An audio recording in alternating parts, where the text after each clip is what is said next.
पेश आपके साथ मैं रचना बंसल। आंख कान खोल के में आपका बहुत स्वागत है। राहुल गांधी की नागरिकता को लेकर इलाहाबाद हाईकोर्ट सख्त हो गया है। ये बड़ा अपडेट आप जान लीजिए। केंद्र सरकार से 10 दिन में इस बाबत रिपोर्ट भी मांगी है। राहुल गांधी की नागरिकता पर सवाल उठ रहे हैं। राहुल गांधी भारतीय हैं या नहीं, यह हाईकोर्ट की तरफ से सवाल पूछा गया है। बड़ी खबर, बड़ा अपडेट। राहुल गांधी को लेकर पहले से ही विवाद छिड़ा हुआ है, क्योंकि अमेरिका के बोस्टन में जाकर उन्होंने देश में चुनाव आयोग पर सवाल उठा दिया, महाराष्ट्र चुनाव का जिक्र कर दिया। और इस बीच ये बड़ा अपडेट आप जानिए, राहुल गांधी की नागरिकता को लेकर हाईकोर्ट ने सवाल पूछा है। केंद्र सरकार से 10 दिन में रिपोर्ट मांगी गई है। राहुल गांधी की नागरिकता पर इलाहाबाद हाईकोर्ट सख्त है। केंद्र सरकार को अब 10 दिन में इस पूरे मामले को लेकर रिपोर्ट दाखिल करनी होगी। राहुल गांधी की नागरिकता पर सवाल उठाए गए हैं और सवाल उठाते हुए हाईकोर्ट ने भी पूछा है कि राहुल गांधी भारतीय हैं या फिर नहीं। आप देख रहे हैं बीजेपी हमलावर है। राहुल गांधी ये पहली बार नहीं है कि विदेशी जमीन पर जाकर देश के सिस्टम पर या सरकार पर सवाल उठाए हों। अब ऐसे में राहुल गांधी की नागरिकता को लेकर भी ये बड़ा अपडेट मिल रहा है। इलाहाबाद हाईकोर्ट ने ये पूछा है और कहा है कि केंद्र सरकार इस बाबत 10 दिन के भीतर रिपोर्ट दाखिल करे और ये बताए कि रिकॉर्ड्स क्या कहते हैं, क्या राहुल गांधी भारत के नागरिक हैं या फिर नहीं। अब केंद्र सरकार को इसका जवाब देना होगा। इलाहाबाद हाईकोर्ट ने सीधे तौर पर यह सवाल किया है कि ये क्लियर किया जाए, इस पर रिपोर्ट फाइल की जाए और वो भी 10 दिन के भीतर कि राहुल गांधी भारतीय हैं या फिर नहीं।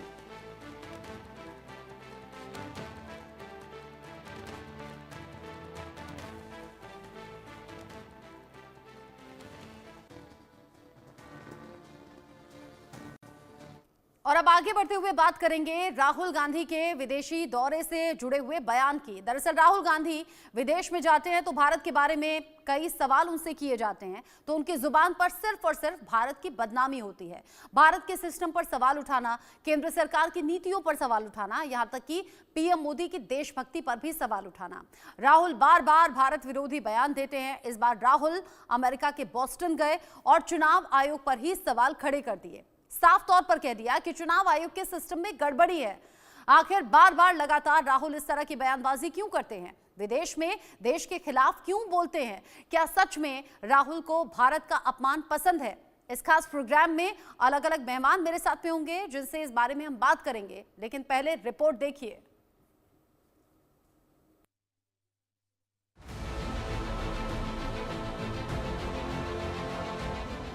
विदेश में जब भारत की बात हो, जब सवाल भारत से जुड़े हों, तो जाहिर है कोई भी अपने देश की बुराई नहीं करना चाहेगा।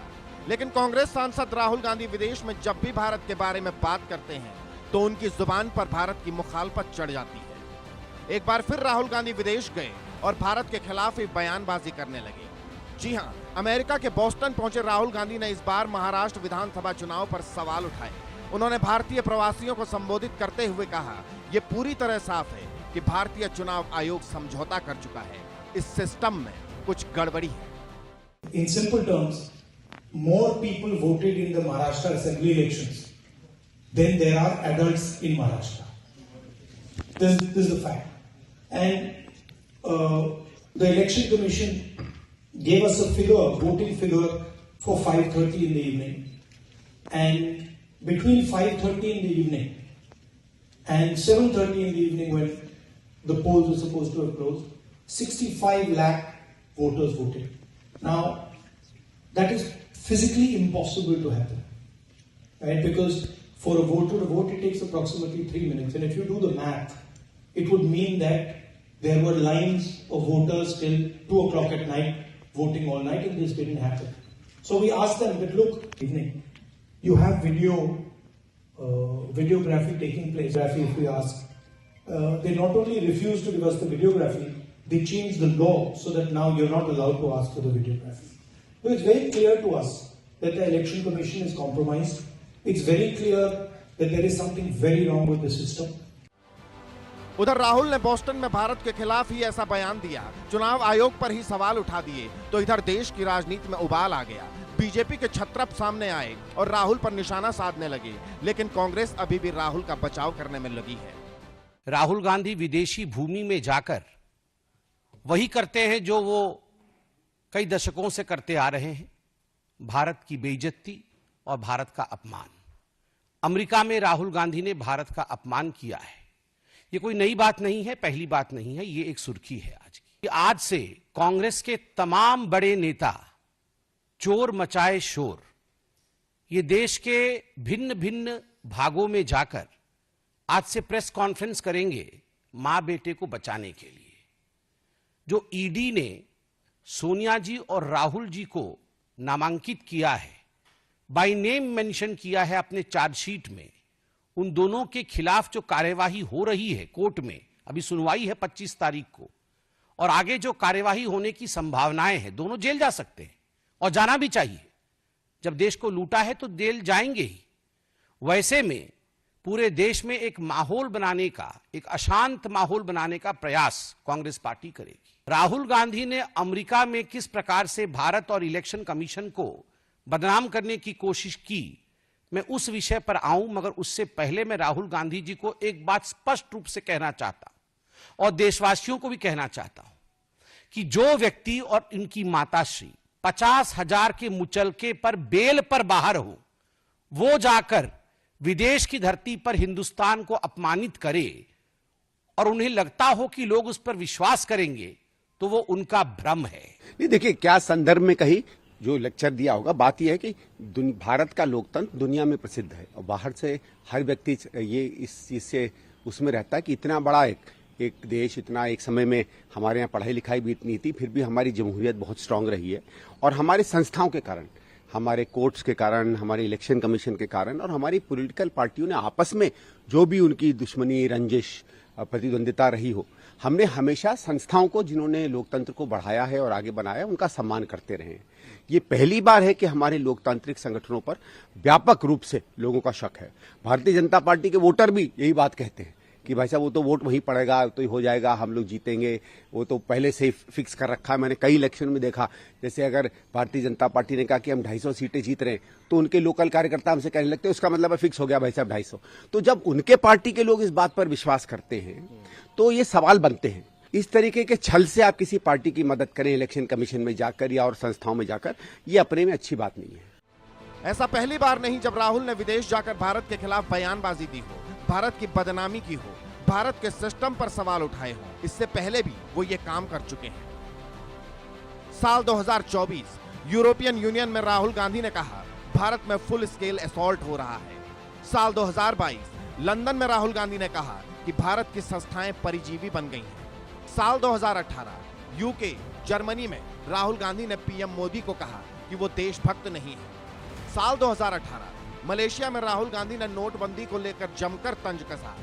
साल 2018 सिंगापुर में राहुल गांधी ने कहा कि भारत में डर और नफरत का माहौल है। साल 2018 बहरीन में राहुल गांधी ने कहा कि भारत सरकार बेरोजगारी से निपटने में नाकाम रही है। साल 2017 अमेरिका में राहुल गांधी ने कहा कि मोदी सरकार सिर्फ टॉप 100 कंपनियों के लिए काम कर रही है। साल 2017 राहुल गांधी ने अमेरिका में कहा कि भारत अब वैसा नहीं रहा जहां हर कोई कुछ भी कह सकता है।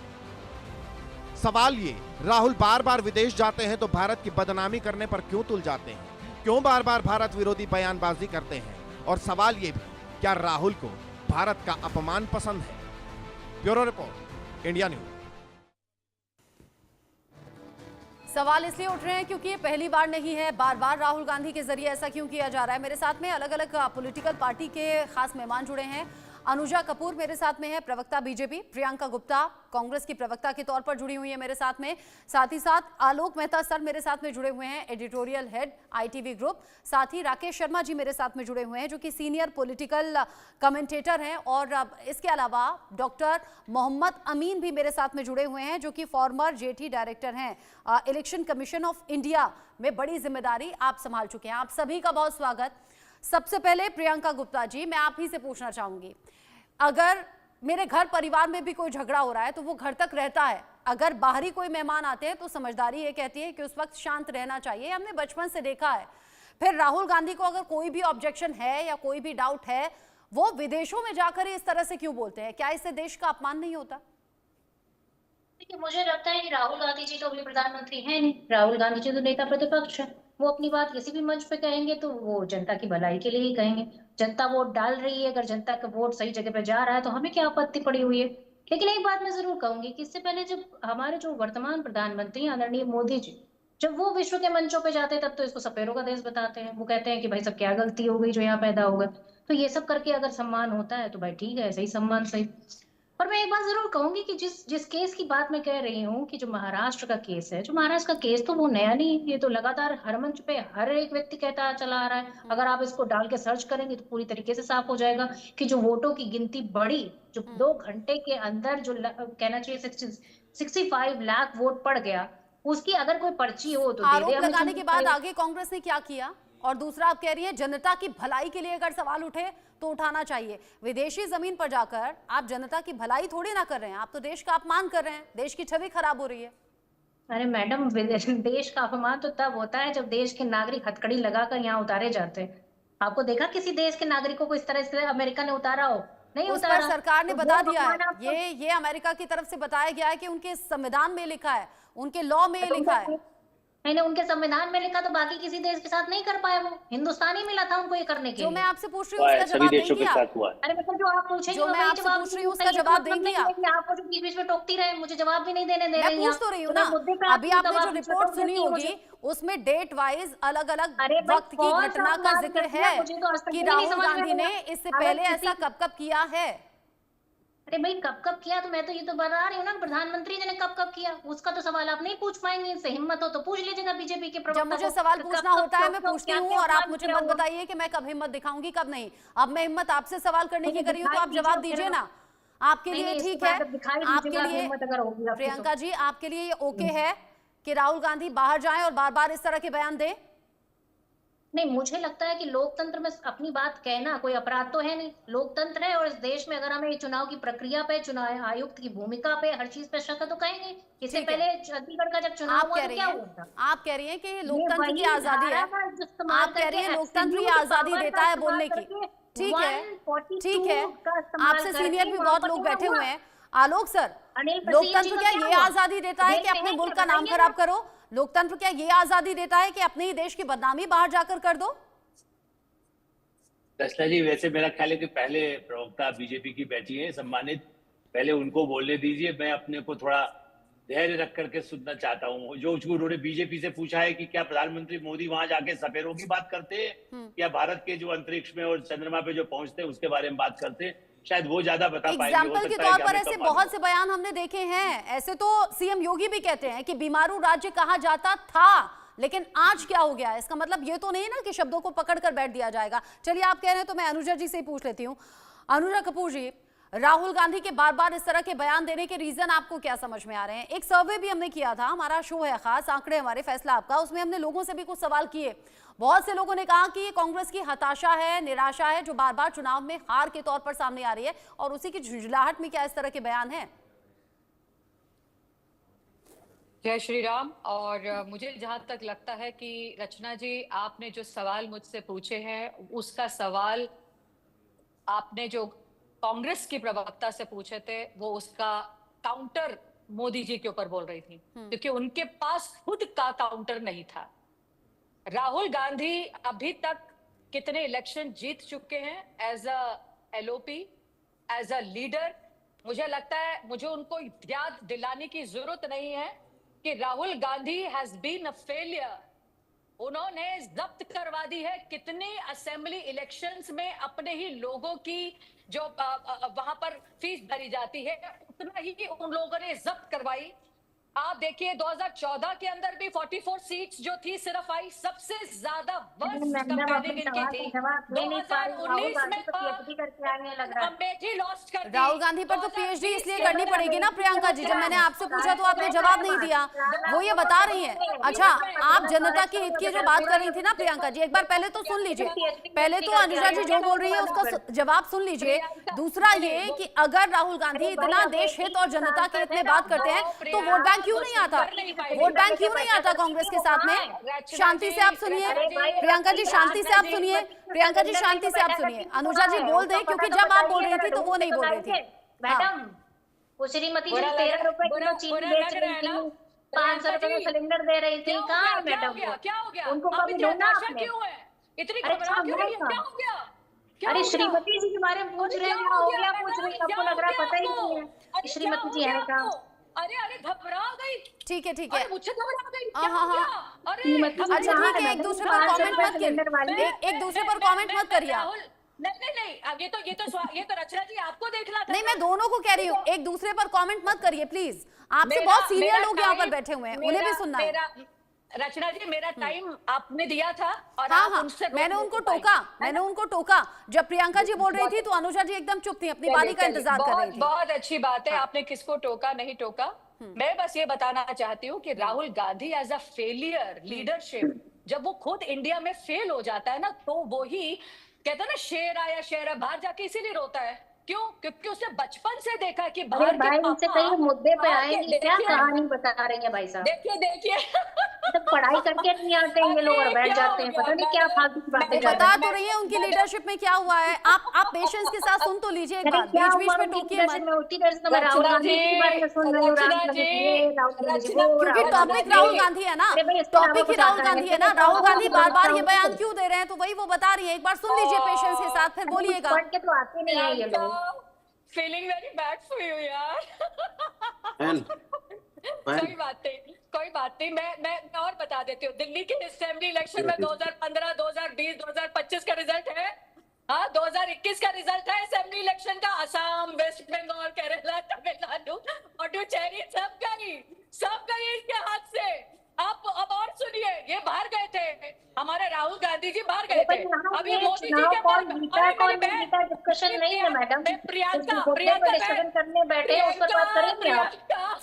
प्रियंका कुछ पढ़ के नहीं आए मुझे में तो बात है। प्रियंका सुनो तो सही, मजा आएगा। सुनो अपनी नाकामियां तो सुन लो तुमने। इंडिया और यूएस तुम्हारी पास नाकाम किया, 55 साल तक तुम नाकाम रहे, तुम्हें शर्म नहीं आई? चिल्लू बताने में तुम पर 55 साल तुम्हारी तुम सीटें भी नहीं आई। अरे इस तरह की भाषा का इस्तेमाल तो मत करिए ना प्लीज, इस तरह की भाषा का इस्तेमाल तो मत करिए ना प्लीज।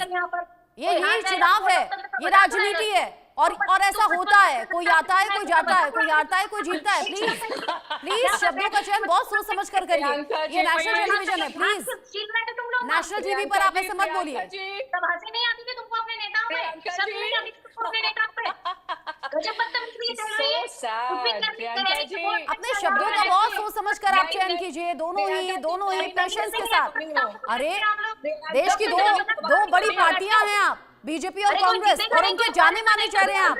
अनुजा जी, प्रियंका जी, आप जाना माना चेहरा हैं। आप इस तरह से मैं जरूर कहूंगी कैट फाइट लग रही है, ये नहीं लगनी चाहिए। नेशनल टेलीविजन पर कैट फाइट लग रही है। प्लीज मत करिए, प्लीज मत करिए।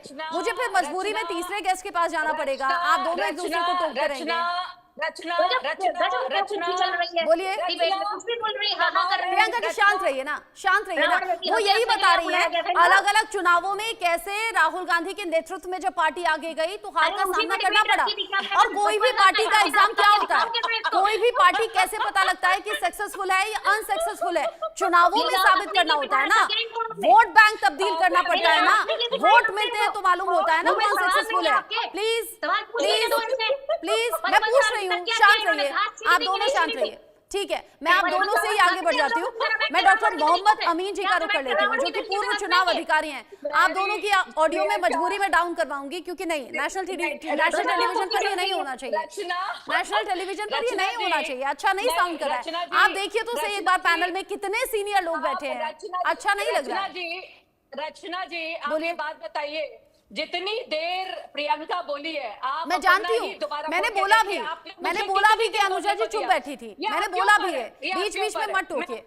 हाँ, मुझे लगता है मेरी जनता जानती है, इसीलिए कांग्रेस, आपने बहुत से एग्जांपल्स दे दिए। अब मैं एक पूर्व चुनाव अधिकारी को सुनना चाहूंगी, चुनाव अधिकारी कैसे काम करते हैं, चुनाव आयोग कैसे काम करता है। डॉक्टर मोहम्मद अमीन, राहुल गांधी के साथ विपक्ष के तमाम लीडर्स और वो प्रेस कॉन्फ्रेंस आपको याद होगी जिसमें महाराष्ट्र चुनाव को लेकर सवाल पूछे गए थे।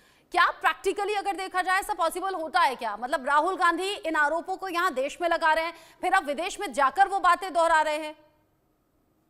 रचना जी, पहली बात तो एक बात मैं ये कहूंगा कि जो आपने यंगस्टर्स बुलाए हुए हैं दोनों पार्टी से, और सीनियर्स बुला रखे हैं, हमारे आलोक भाई बहुत पुराने हमारे दोस्त भी हैं, मित्र भी हैं, और अच्छी तरह जानते हैं, और भी हमारे सीनियर जो विशेषज्ञ बैठे हुए हैं उनके सामने थोड़ा सा इतना होना चाहिए कि हम लोगों को भी मौका दीजिए और सही तरीके से सही चर्चा बात और चलनी चाहिए, जिससे कि पब्लिक को मैसेज जाए। हाँ। जो आप चैनल चाहता है कि जनता को सही इन्फॉर्मेशन मिले, और इस तरह से लड़ाइयाँ नहीं करने से कोई फायदा नहीं है। जहाँ तक सवाल है, आपने इलेक्शन की बात कही है, तो इलेक्शन कमीशन जो है आज की बात नहीं है, जब से इलेक्शन कमीशन बना है 57 से, तो आप देखिए जब से चुनाव कराए जा रहे हैं सन 52 से आज तक, हमेशा इलेक्शन निष्पक्ष रूप से कराए गए और हमेशा इलेक्शन कमीशन के ऊपर आरोप लगते रहे। आरोप और प्रत्यारोप का दर रहा।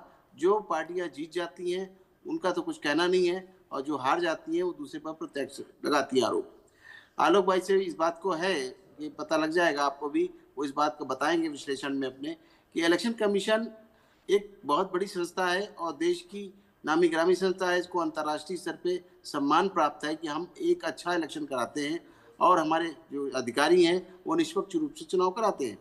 जहाँ तक कहना सवाल है कि जब हमारी इलेक्टर रोल बन रहे होते हैं, जिसपे इन्होंने महाराष्ट्र में चार्ज लगाया है, तो इलेक्टर रोल जब बन रहे होते हैं तो हमारे जिला निर्वाचन अधिकारी हर पार्टी को इन्फॉर्म करते हैं, चाहे वो पत्र के जरिए हो, चाहे सूचनाओं के जरिए हो, चाहे डिजिटल हो, हर तरह से उनको इन्फॉर्मेशन जाती है। और उनको चाहिए जब ये इलेक्टर रोल हमारा तैयार हो रहा होता है उस वक्त उसको हर आदमी करता है। लेकिन मैंने देखा है कि अपोजिशन पार्टियां उस समय ध्यान नहीं देती हैं, ना इनके वर्कर ध्यान देते हैं, और बाद में कहा जाता है कि इनके वोट कट गए या इनके वोट जुड़ गए। देखिए, जहां तक बीजेपी पार्टी का सवाल है, मैं उनका फेवर नहीं करता हूं, लेकिन मुझे लगता है कि शायद डिसिप्लिन पार्टी है और वो अपना काम पूरा करती रहती है समय समय पर, जिसकी वजह से उनके वोट पूरे रहते हैं और दूसरी पार्टियों के वोट घट जाते हैं। और जब वो घटने के कारण ही वो चुनाव हारते हैं तो वो ईवीएम पे ठीक फोड़ते हैं, कहते हैं ईवीएम गलत है, फिर कहते हैं इलेक्ट्रोल में उनके वोट काटे गए। भाई जब हमारा बीएलओ जाता है, जो प्रोसेस है, बीएलओ जाता है, पूछता है, एंट्री करता है, तो सोता आप लोग क्यों नहीं होते? और अपनी कमी को छुपाने के लिए अपोजिशन पार्टी हमारे इलेक्शन कमीशन के ऊपर आरोप प्रत्यारोप, यानी आप कह रहे हैं जो ग्राउंड पर जाकर काम करेगा फिर वो वोट बैंक अपनी तरफ जुटाने में कामयाब होगा। आलोक सर, मुझे याद आता है ईवीएम पर गड़बड़ी के जब सवाल हुए थे, तमाम विपक्षी लीडर्स आके कह रहे थे कि हाँ ऐसा होता है, गड़बड़ी होती है। फिर जब चैलेंज किया गया कि आइए साबित तो कीजिए, तो कोई नहीं पहुंचा। आज ये कहा जा रहा है कि वोटर लिस्ट में धांधली हो गई, गड़बड़ी हो गई, लेकिन फिर उसका भी तरीका है ना, आगे कानूनी रूप लेते से और कानूनी तरीके से फिर इसे चैलेंज किया जाता, लेकिन सिर्फ बयानबाजी होती है। ये देश का अपमान बार बार क्यों? देखिए रचना जी, इसीलिए मैं फिर से निवेदन करूंगा कि हम लोग जो बात कर रहे हैं एक गंभीर, चूंकि दर्शकों तक जो लाखों लोग हमारा देखते हैं उनको हम थोड़ा जानकारी दे दें। पहली बात यह है कि शायद प्रियंका जी भी जानती हैं कि आप देखिए देश भर में जहां भी चुनाव होते हैं हर पार्टी के, और वहां तो शरद पवार माने भारतीय राजनीति के दिग्गज हैं, वो कांग्रेस पार्टी के वरिष्ठ नेता है, वो एनसीपी के नेता है, उनके पास वर्कर की कोई कमी नहीं थी, और वहां पर एक ने एक हर बूथ पर तो आदमी उनका रहता है। और इसलिए पार्टियों ने, अच्छा क्या होता है, जैसा अभी कह रहे थे अभिन साहब बिल्कुल ठीक कह रहे हैं, सब वोटर लिस्ट में सब अपना नाम, मैं ही कई लोगों को कहता हूं हमारे यहाँ कोई काम करने वाला, भाई तुमने नाम लिखाया कि नहीं लिखाया, यूनिवर्सिटी में गया तुमने किया कि नहीं किया। यदि आरएसएस या बीजेपी ने नाम भी लिखवाए और यदि 2 बजे लगा 3 बजे, मैं भी आप भी, हम जो हमारे पूरी टीम लगी हुई थी, पूरे मीडिया के हजारों लोग देश भर में लगे होते हैं, जब ये कहते हैं कि भाई इतने अभी 2 बजे तक इतना ही वोटर पड़ा है तो लोग घर से निकालो, लोगों को कहो, क्योंकि लोकतंत्र का पर्व है, गर्मी हो सर्दी हो बरसात हो उस पर झुक जाते हैं।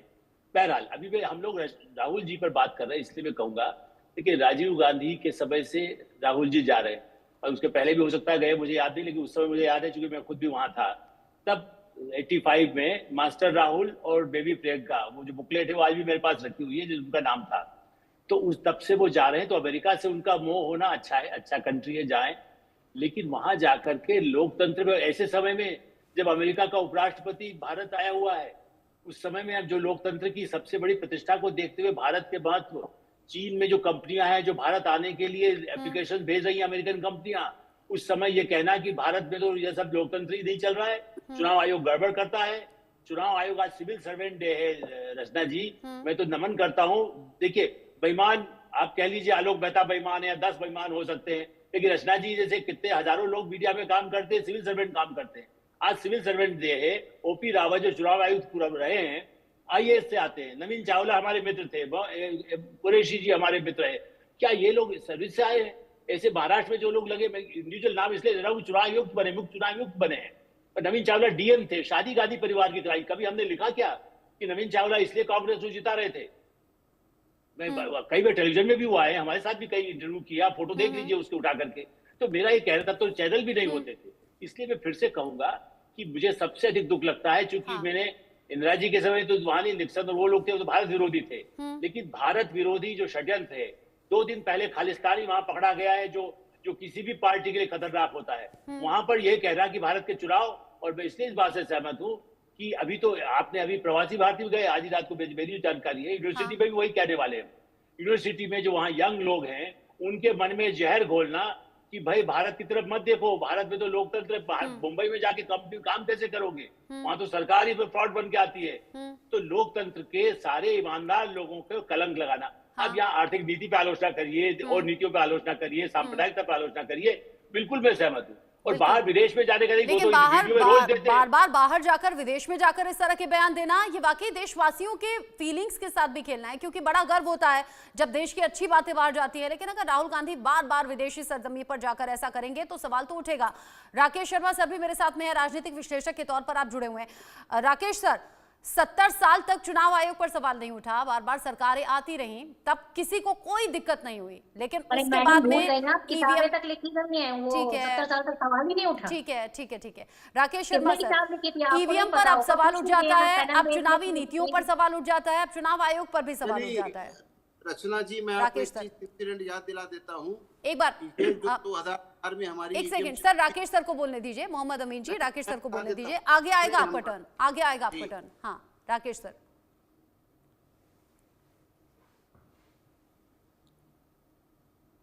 राकेश सर अनम्यूट कर लीजिए खुद को एक बार।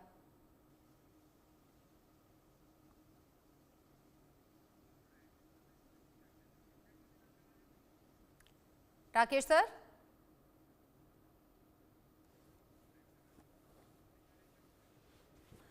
राकेश सर तक शायद आवाज नहीं जा रही है, उनका ऑडियो हम तक नहीं पहुंच रहा है, उसे ठीक कराने की कोशिश करेंगे। इस बीच तमाम खास मेहमान, हाँ राकेश सर आवाज आ रही है क्या? बोल रहे हैं। अच्छा, राकेश सर की आवाज नहीं आ रही है। मेरे साथ में तमाम जो मेहमान हैं वो बने हुए हैं। राहुल गांधी का अमेरिका के बॉस्टन में जाकर अब देश के खिलाफ ये बयान, या फिर ये कहिए देश के चुनाव आयोग को लेकर जो बयान दिया गया है, उसको लेकर बहुत से अलग अलग बयान सामने आ रहे हैं, रिएक्शन सामने आ रहे हैं। वो सिर्फ पॉलिटिकल पार्टी के नहीं है, हमने आम लोगों से जाकर भी पूछा तो उन्होंने भी कहा कि ये बयान वहां जाकर देना ठीक नहीं था। देश की राजनीति, देश के नेताओं के प्रत्यारोप आरोप, ये सब चलता है, लेकिन विदेशी जमीन पर ऐसा जाए तो अच्छा नहीं लगता। इसको लेकर बात हम करेंगे। और अभी इस वक्त कांग्रेस और बीजेपी के 2 बड़े चेहरे मेरे साथ में जुड़ गए हैं, उनसे भी बात कर लेते हैं। मुख्तार अब्बास नकवी जी हैं मेरे साथ में, बीजेपी के लीडर, और साथ ही साथ सुरेंद्र राजपूत जी मेरे साथ में जुड़े हुए हैं, कांग्रेस के प्रवक्ता के तौर पर। आप दोनों का ही इंडिया न्यूज पर स्वागत। सबसे पहले नकवी सर, आपसे मेरा सवाल, बॉस्टन के ब्राउन यूनिवर्सिटी में राहुल गांधी ने चुनाव प्रणाली पर सवाल खड़े किए हैं, क्या कहेंगे आप? डायनेस्टी को डेमोक्रेसी का डिज्नीलैंड वाला जो प्रवासी प्रोफेसर के पाठ्यक्रम वाली पाठशाला है, उसमें जब भी प्रोफेसर पप्पू साहब जाते हैं तब इस तरह की बकवास बहादुरी और बयान बहादुरी करते हुए दिखाई पड़ते हैं। देश में रहेंगे तो इस तरह की बकवास बहादुरी करेंगे, विदेश में जाकर के बयान बहादुरी करते दिखाई पड़ेंगे। और संवैधानिक संस्थाओं पर वार और प्रहार का ये इनका जो है वो एक इतिहास रहा है, एक हिस्ट्री शीटर लोग हैं। कोई भी ऐसी संवैधानिक संस्था नहीं बची है जिस पर जो है इन्होंने वार और प्रहार न किया। ठीक है, आप कह रहे हैं, आपने अपने तरीके से जवाब दे दिया, हालांकि वो जो वर्ड आपने पप्पू लिया उसका मैं समर्थन नहीं करती। सुरेंद्र सर, विदेश में बार बार भारत का अपमान आखिर राहुल गांधी क्यों कर रहे हैं? देश की बात है, देश में रहकर हो सकती है? नहीं, क्या आपको लगता है कि हिंदुस्तान जब इस तरह किसी प्लेटफॉर्म पर हैं तो कानून बदल दिए जाते हैं? और कोई आप मुझे बताइए कितने लोगों ने ये बहस करी, मैं आप ही से पूछता हूं, आप बता दीजिए कितने लोगों ने ये बहस की कि भाई 5 साल में 35 लाख वोट बढ़े हैं और 6 साल में 40 लाख वोट महाराष्ट्र में कैसे बढ़ गए? कितनी बहस की हो आप मुझे बता दीजिए। किसी और चैनल को तो मैं मतलब कहूं कि आप तो कम से कम मेरी बात सुन रहे हैं, आप बता दीजिए किस आदमी ने यह बहस शुरू करी कि शाम को 5 - 5:30 बजे से लेकर 7 बजे तक 65 लाख वोट कैसे डल जाएंगे, जबकि एक वोट में कम से कम 3 मिनट का टाइम लगता है। आप मुझे बताइए किस चैनल ने यह बहस शुरू की तो कि क्या नाम, एक नासिक के एक विद्यालय के उसमें 40 कमरों के हॉस्टल में 7,000 वोट कैसे हो गए? तो आप बताइए ना कि किस प्लेटफॉर्म पे हम हिंदुस्तान में बात करें और विदेश में बात करना, क्या मेरा देश इतना कमजोर है? आप जब इमरजेंसी लगी थी, आपको याद होगा, तो अटल बिहारी वाजपेयी जी, सुब्रमण्यम स्वामी जी, नरसिंह क्या नाम, ये बाकायदा जितने भी प्रतिपक्ष के नेता थे वो इंग्लैंड में जाके बात करते थे। तो हमने तो नहीं कहा आप देश को बदनाम कर रहे, और हमने तो नहीं कहा 2014 के बाद नरेंद्र मोदी जी कोरिया में, कनाडा में, फ्रांस में जाकर के कह रहे थे कि भारत को तो पहले सपेरों का देश कहा जाता था, भारत में तो पैदा होना श्राप की बात होती थी, शर्म की बात होती थी।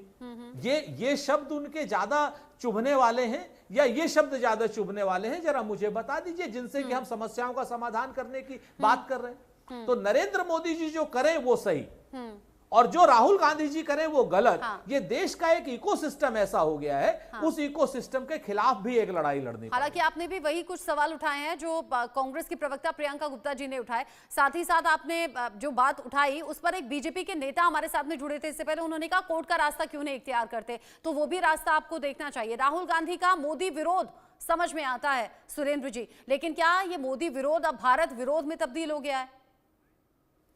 और कोई सुंदाली पे सवाल, ये इन लोगों का एक सेट जुमला है, मैं आपसे बताऊं भाई साहब, कि ये क्या नाम, मोदी विरोध, देश विरोध हो गया, फलाना हो गया। इस तरीके की भाषा का वही लोग इस्तेमाल कर सकते हैं जो नरेंद्र मोदी को देश से बड़ा मानते हैं।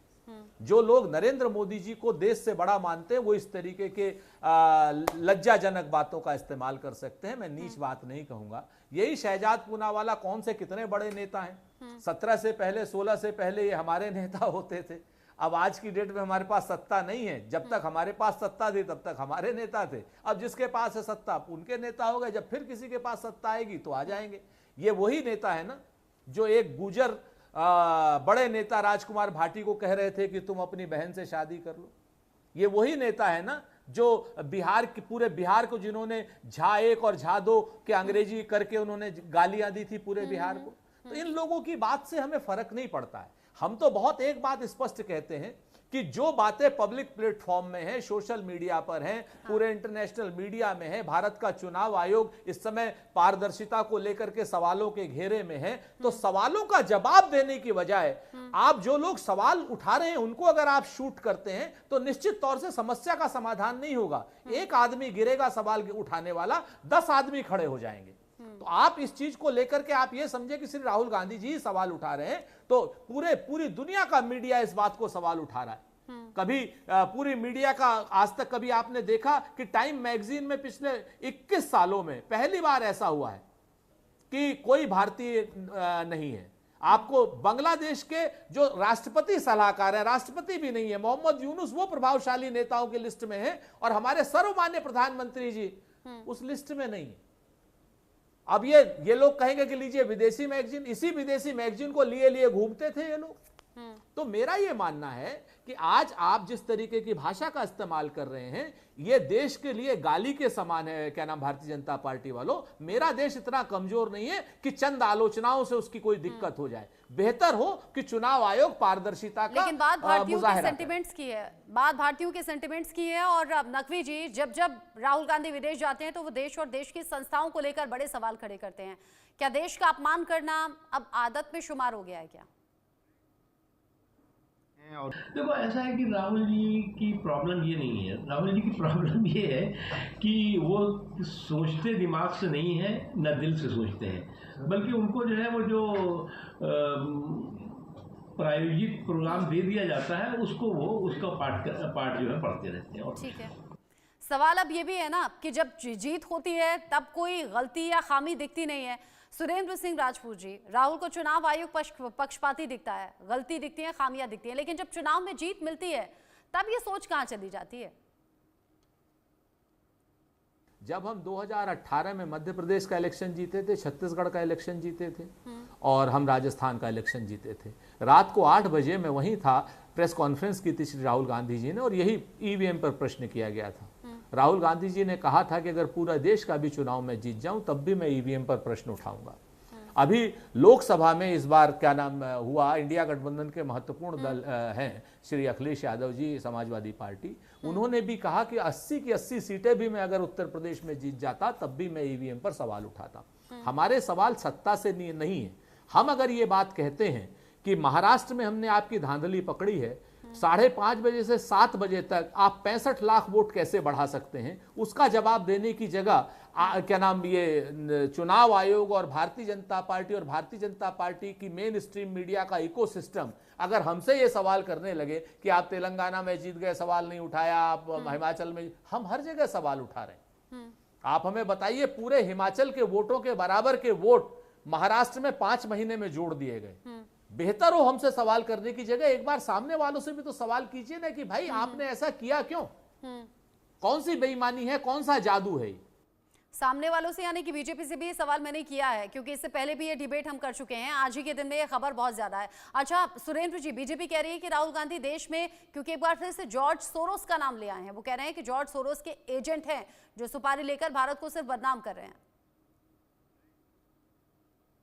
देखिए, जिन लोगों का आज़ादी के आंदोलन में कोई रोल नहीं रहा, जो उनका अंग्रेजों के चाटुकार रहे, जिन्होंने अंग्रेजों के तलवे चाटे और जिन्होंने अंग्रेजों से पैसा ले करके हमारे लोगों को सेना में भर्ती कराया ताकि सुभाष चंद्र बोस जी की आईएनए को मारा जा सके, और उसके बाद आज़ादी के आंदोलन के बाद भी जिन लोगों के ऊपर लगातार आरोप लगते रहे कि वो CIA के एजेंट हैं, जिन लोगों के ऊपर लगातार इस तरीके का आरोप लगते आ रहे हों, और जो लोग जॉर्ज सोरोस से, जिनके बच्चे जॉर्ज सोरोस की फाउंडेशन से पैसा लेकर के तमाम जगहों पे पढ़ाई कर रहे हो, जिन मंत्रियों और संतरियों के बच्चे, वो लोग अगर इस तरीके का आरोप लगाते हैं तो शर्म की बात है।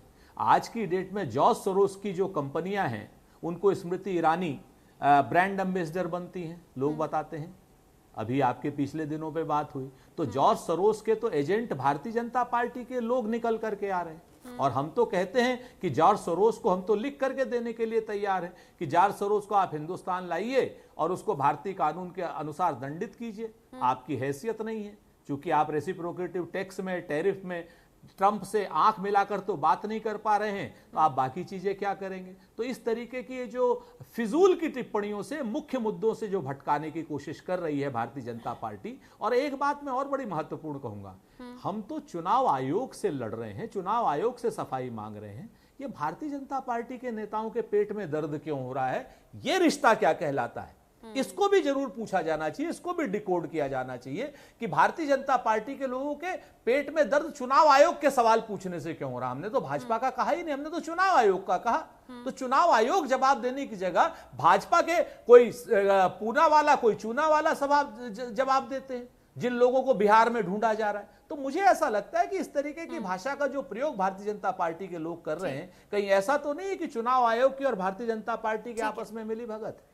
इस पर भी जांच अगर हो तो। आपका कहना है कि हमने चुनाव आयोग से सवाल किया तो बीजेपी को मिर्ची क्यों लगी है, और चुनाव आयोग से सवाल करना उनका अधिकार है। बहुत शुक्रिया आपका सुरेंद्र सिंह राजपूत जी और मुख्तार अब्बास नकवी जी इंडिया न्यूज के साथ जुड़ने के लिए।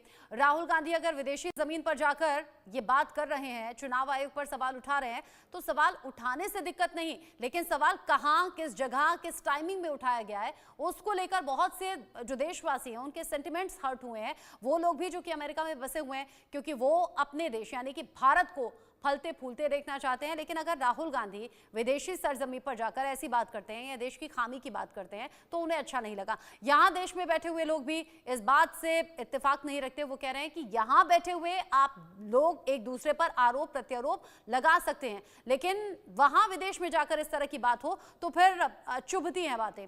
अच्छा, जॉर्ज सोरोस का नाम भी इस बीच सामने आ गया। कांग्रेस के बड़े चेहरे सुरेंद्र सिंह राजपूत जी ने बहुत से सवाल बीजेपी की तरफ उठा दिए हैं। अनुजा जी, चाहेंगे आप रिएक्ट करना? जी, मैं बिल्कुल रिएक्ट करना चाहूंगी, क्योंकि कांग्रेस जब हारने लगती है तो उन्हें लगता है, कहते हैं ना कि जब एक शिप डूबने लगती है तो चूहे सबसे पहले भागते हैं। तो कांग्रेस का भी यही हाल है। 70 साल जब हमारे देश को, हमारे भारत को लूट लिया, चोट लिया, तो आज जब सवाल हम उनसे पूछते हैं तो उन्हें भी मिर्ची और दर्द होता है। आज जिस सवालों पर जवाब पूछा जा रहा है तो मैं भी यही पूछती हूँ कि आज हमारे यहाँ पर भी वाइस प्रेसिडेंट यूएस का क्या कर रहा है, आके क्यों आया है वो?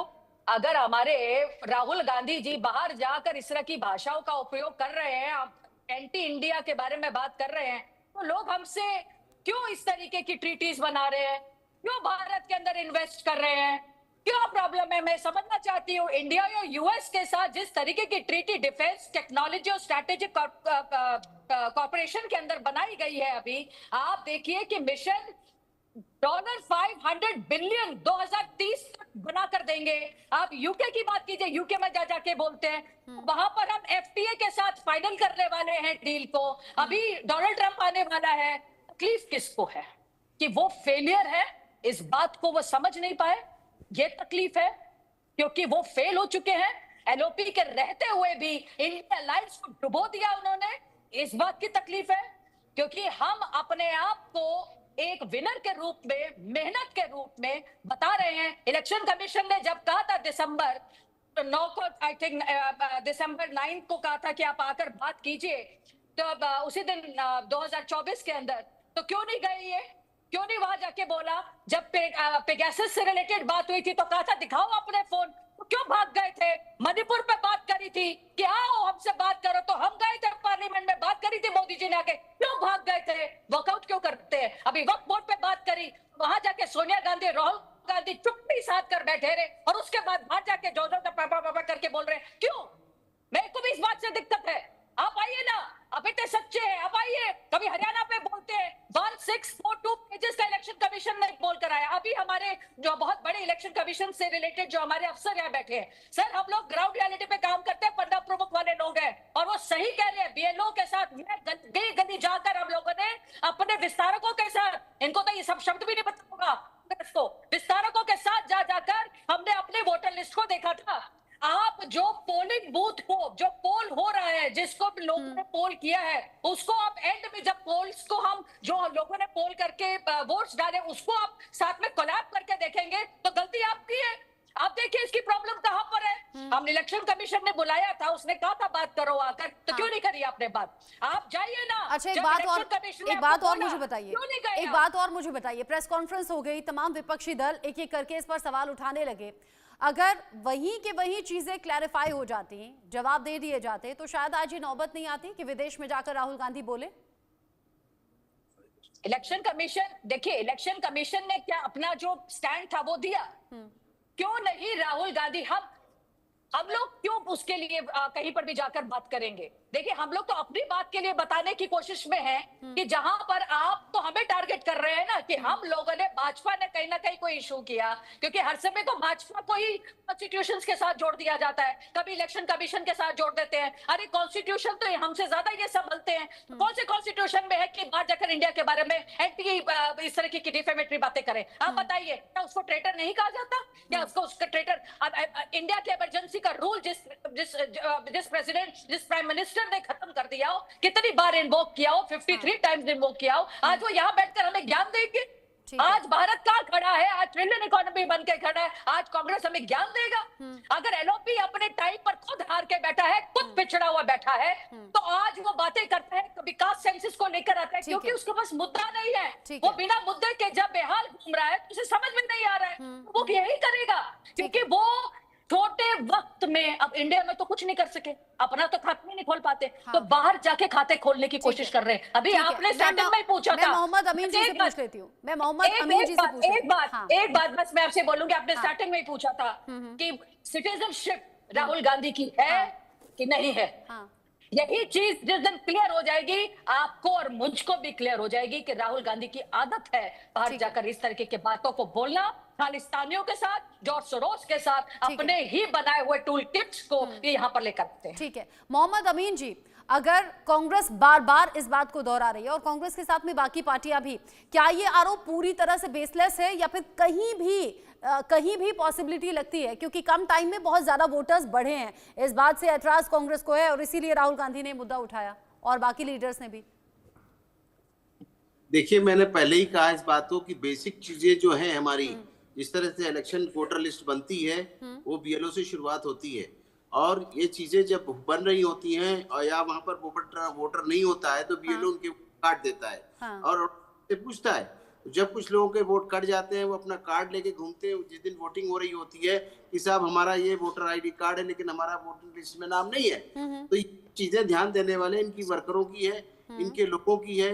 ये जो बड़ी बड़ी बातें करते हैं अपोजिशन के लोग, ये उस वक्त कहाँ चले जाते हैं जब हमारे यहाँ से तो पब्लिश किया जाता है, इन्फॉर्म किया जाता है डिजिटली, वैसे भी पेपरों में सभी जगह बताता है वोटर्स को कि अपने नाम सुधारिए, अपने नाम देखिए, रीचेक करिए।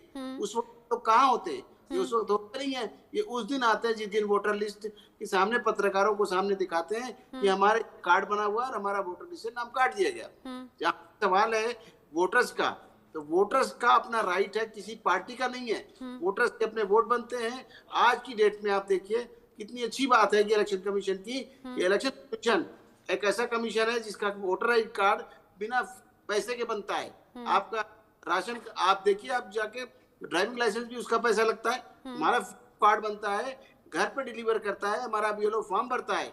उसके बावजूद भी लोग अगर नहीं है अवेयर, तो उसके लिए इनके जो वर्कर्स हैं हर पार्टियों के, वो जिम्मेदार हैं। उनको सोचना चाहिए इस बात को कि वो देखें और इस बात को इलेक्शन कमीशन को मत करें, इस बात को कि इलेक्शन कमीशन गलत काम करता है। ये लोग अपने लोगों को जागरूक करें, जबकि इलेक्शन कमीशन में। अच्छा, इसीलिए बीजेपी को लेकर ये कहा जाता है, आलोक मेहता सर, बीजेपी को लेकर ये कहा जाता है कि चुनाव कोई भी हो, छोटा या बड़ा नहीं होता, बीजेपी चुनावी मोड में पूरा साल रहती है और हर तरह के चुनाव के लिए ग्राउंड पर जाती है। क्या उसी बात का इशारा अभी अमीन साहब कर रहे हैं?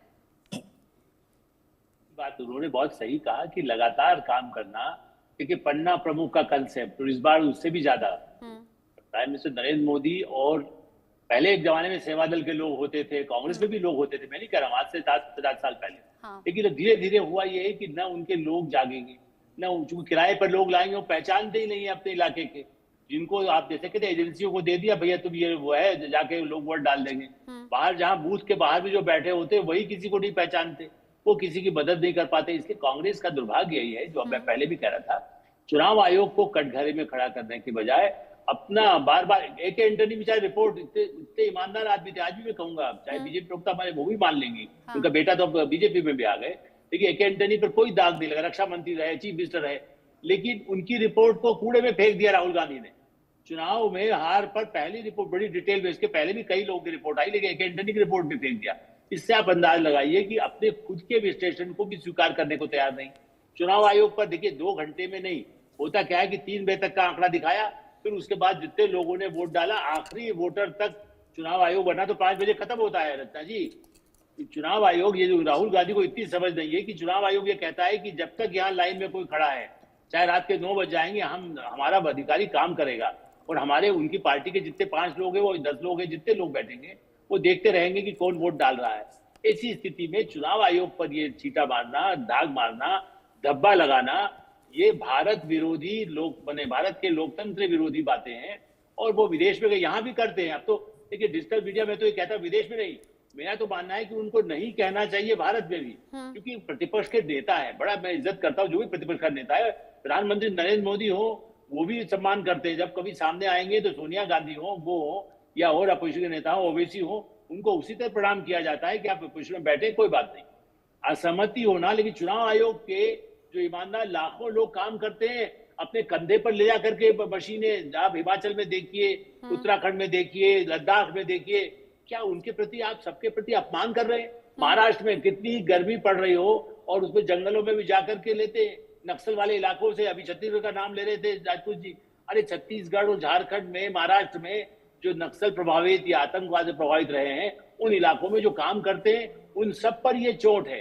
कि केवल महाराष्ट्र में भी जो कहा जा रहा है, वहां हेराफेरी हो गई, वो खाली उसी पर अड़े हुए हैं कि साहब महाराष्ट्र में, क्योंकि ये बात सही है, अंत में कहूंगा कि उनको अपना डर लगता है, उनको जो भी सलाहकार हैं, कि अभी हेराल्ड का केस यदि आगे आता है तो अमेरिका से पहला स्टेटमेंट आए कि देखिए मानव अधिकार का हनन हो रहा है, उन्होंने लोकतंत्र की आवाज उठाई थी, इसलिए आज उनको गिरफ्तार किया जा रहा है। मैं नहीं मानता कि उनको गिरफ्तार किया, कोई ईडी तय करेगी नहीं, अदालत तय करेगी, ईडी भी अपने आप नहीं कर सकता, अदालत जमानत भी दे देगी। यानी आप कह रहे हैं नेशनल हेराल्ड को लेकर जो माहौल बन रहा है उसमें पहले से राहुल अपनी इमेज चमकाने की कोशिश में लग गए हैं, यहाँ नहीं चमका पाए तो विदेश में जाकर चमकाने लगे।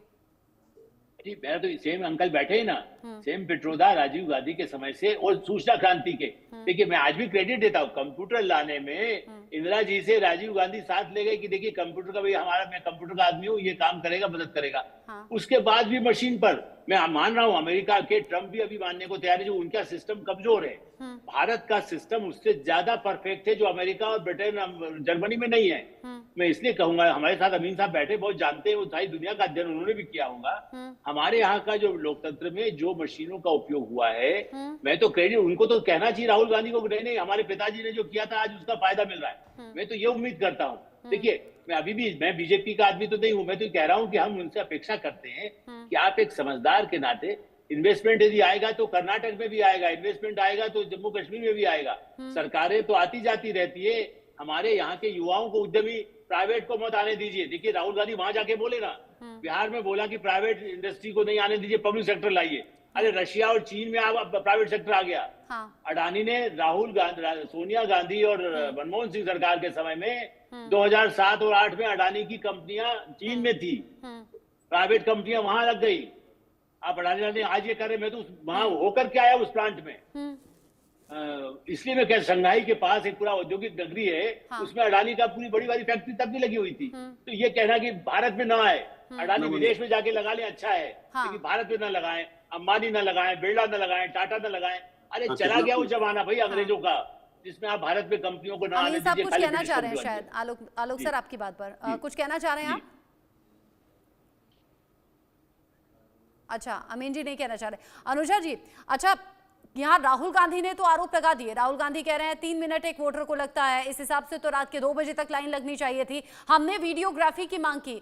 जहां तक मेरी जानकारी है, जब चुनाव होते हैं तो हर बूथ पर हर पार्टी के कुछ कार्यकर्ता होते हैं ना, ये सुनिश्चित करने के लिए कि शांतिपूर्ण हो चुनाव, कोई धांधली ना हो, किसी तरह से कोई छेड़छाड़ ना हो।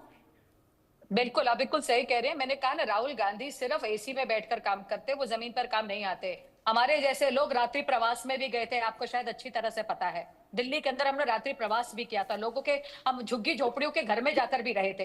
तो आप ये समझिए, जब मोदी लोगों के दिलों में बैठ जाते हैं, फ्लोटिंग वोटर्स एक होते हैं, एक भाजपा के होते हैं, एक कांग्रेस के होंगे और एक पर्टिकुलर आम आदमी पार्टी हो या जो भी नेशनल पार्टी हो, और एक होते हैं फ्लोटिंग वोटर्स। अब फ्लोटिंग वोटर्स जो होते हैं वो ये सुनिश्चित करते हैं कि कौन काम कर रहा है, किसने काम किया, किसने देखा। वो फ्लोटिंग वोटर्स जब आपके साथ खड़े हो जाते हैं तो वहां इनको दिक्कत होती है। दूसरा, वोटिंग जब हम लोग के टाइम पर, जब हम वोटिंग लिस्ट को, हमें बहुत पहले अंदर से ये बात हम लोग को सुनिश्चित करने को कहा गया था कि जो लोग आपके, क्योंकि आप देखिए कि किस तरीके से डुप्लीकेट और किस तरीके से कोविड में मरे हुए लोग जो यहाँ से पलायन कर चुके हैं, उन लोगों तक के नाम उसमें थे। हम लोगों ने मेहनत करी है ग्राउंड पर, हम वो मेहनत करते थे हर रोज, सड़क पे जा जाके, गलियों में घुस घुस के, हम विस्तारकों के साथ जा जाकर, हम पालक है, आई एम अ पालक टू क्लस्टर 7 आजादपुर लालबाग, और वहां जाकर हम लोगों ने काम किया है झुग्गी झोपड़ियों में। तो ये कैसे कह सकते हैं कि लास्ट मिनट? अरे अगर आपने काम नहीं किया और आप मेवा खाना चाहते हैं, आपने काम तो करके दिखाते। आपने आज तक काम किया है? तेलंगाना में आपने काम किया है? आज आप हालत देखिए, कर्नाटका में आपने काम किया है, आप अपनी जगहों पे जाके देखिए। झारखंड में तो उस टाइम पर आपने जीता था, महाराष्ट्र के टाइम पे। तो क्या झारखंड के अंदर आप रोना रो रहे हैं? क्या झारखंड का रोना रो रहे हैं? क्या कोई भी बीजेपी का आदमी जाकर रो रहा है कि हम लोग क्यों नहीं जीते? अरे हम कैसे नहीं जीते? मुझे यही बात की दिक्कत है कि भाजपा कोई भी चोरी करने की जरूरत नहीं है। मीठा गप कड़वा कड़वा थू कुछ ऐसा ही विपक्ष का हर बार रवैया रहता है, और यही है कि जहां आप जीत गए वहां बल्ले बल्ले, वहां सब कुछ ठीक है, लेकिन जहां आप हार गए वहां आप सवाल भी उठाएंगे। लेकिन सवाल यही नहीं है, आप देश के बाहर जाकर भी उठाएंगे, जबकि चुनावों में पार्टी कार्यकर्ता जमीन पर जाते हैं। आपको मालूम होना चाहिए था पोलिंग बूथ पर क्या हुआ, एंड मूवमेंट पर क्या हुआ, आपको फिर वीडियोग्राफी की मांगने की जरूरत ना पड़ती। बहुत शुक्रिया मेरे साथ में जुड़ने के लिए अनुजा कपूर जी और बाकी सभी मेहमानों का। मेरे साथ में आलोक मेहता सर थे, मोहम्मद अमीन जी थे, प्रियंका गुप्ता जी थी, राकेश सर थे। आप सभी का शुक्रिया इस डिबेट में रहने के लिए। एक बार फिर से विदेशी सरजमी पर राहुल गांधी ने सवाल किए, और हमने इसीलिए पूछा कि क्या मोदी के विरोध में देश का विरोध कर बैठे राहुल गांधी, जिस पर अलग अलग रिएक्शंस तमाम पार्टी के आपने सुने। एक छोटा सा ब्रेक ले रहे हैं, लौटेंगे।